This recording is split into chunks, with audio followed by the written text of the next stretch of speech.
এই সমস্ত ফিচার অনেক সময় অনেক দামি ফোনেও দেখা যায় না, কিন্তু বাজেট ফোনে সত্যি অবাক করার মতো।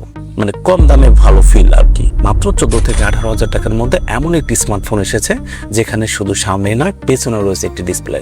এটাই নতুন কুইকেটেল C62। আর এই ফোনটি দেখে আপনি প্রথমেই অবাক হবেন, তারপর ভাববেন এত কম দামে এটা কিভাবে সম্ভব। আজকের ভিডিওতে আমরা দেখাবো কুইকেটেল C62 এর design, dual display, camera, battery এবং এর গুড পারফরম্যান্স। এবং এই ফোনটি সম্পর্কে আমরা আজকে শেষ পর্যন্ত বলবো। এই ফোনটি কিনলে আপনি কি লাভবান হবেন না আপনার টাকাটা নষ্ট হবে। প্রথমে কথা বলি এর ডিজাইন নিয়ে। ফোনটির সামনে রয়েছে 6.88 ইঞ্চির বড় display, IPS LCD display, 90 hertz refresh rate, ফলে স্ক্রলিং হবে খুবই স্মুথ।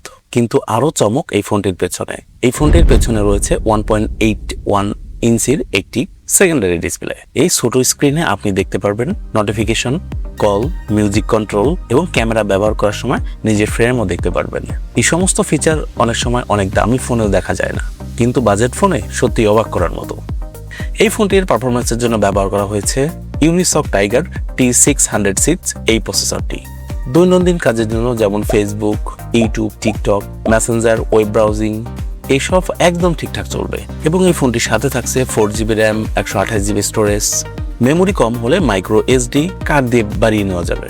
তবে রিকমেন্ডেড হচ্ছে যদি আপনি পাবজি, ফ্রি ফায়ার, আল্ট্রা গ্রাফিক্সের কাজ করতে চান তাহলে এই ফোনটির ধারে কাছে আসা আপনার উচিত নয়। এই ফোনটি সাধারণ ব্যবহারকারীদের জন্য খুবই ভালো এবং ভালো পারফরমেন্স করবে উইদাউট গেমার। এই ফোনটির ক্যামেরা সেকশনে রয়েছে 13 মেগাপিক্সেল মেইন ক্যামেরা এবং 5 মেগাপিক্সেল সেলফি ক্যামেরা। দিনের আলোতে ছবি অনেক যথেষ্ট ভালো আসে এবং ফেসবুক, সোশ্যাল মিডিয়া আপলোড করার জন্য যথেষ্ট।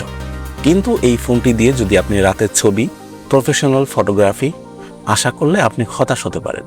তবে এই ফোনটির লং টাইম ব্যবহারের জন্য এতে রয়েছে 5150 অ্যাম্পিয়ারের বড় একটি ব্যাটারি, যা দিয়ে আপনি অনায়াসে সারাদিন খুব ভালো মতো ব্যবহার করতে পারবেন। যদিও এই ফোনটির চার্জিং স্পিড মাত্র 10 ওয়াট। আর সবচেয়ে ভালো বিষয় হলো এই ফোনটি নিয়ে এসেছে Android 15, অর্থাৎ একদম নতুন সফটওয়্যার এক্সপিরিয়েন্স পাবেন। এখন প্রশ্ন হলো এই ফোনটি কেনা উচিত? যদি আপনি বাজেট কম হয়, বড় ডিসপ্লে চান, ভালো ব্যাটারি চান এবং আপনি চান সবার ফোন আমার থেকে একটু আলাদা হোক, তাহলে কুইকেটেল C62 এই ফোনটি আপনি কিনতে পারেন অনায়াসে। এবং বুঝতেই পারছেন এর ব্যাকআপ ডিজাইন হচ্ছে স্যামসাং S24 এর মতো, এবং কেউ বুঝতে পারবে না যে আপনি কোন ধরনের ফোন ইউজ করছেন। মানে কম দামে ভালো ফিল আর কি। তো আপনার কেমন লাগলো এই ফোনটি কমেন্ট করে জানান। আর এমন আরো টেক ভিডিও পাওয়ার জন্য চ্যানেলটি এখনই সাবস্ক্রাইব করবেন এবং লাইক করতে ভুলবেন। See you again.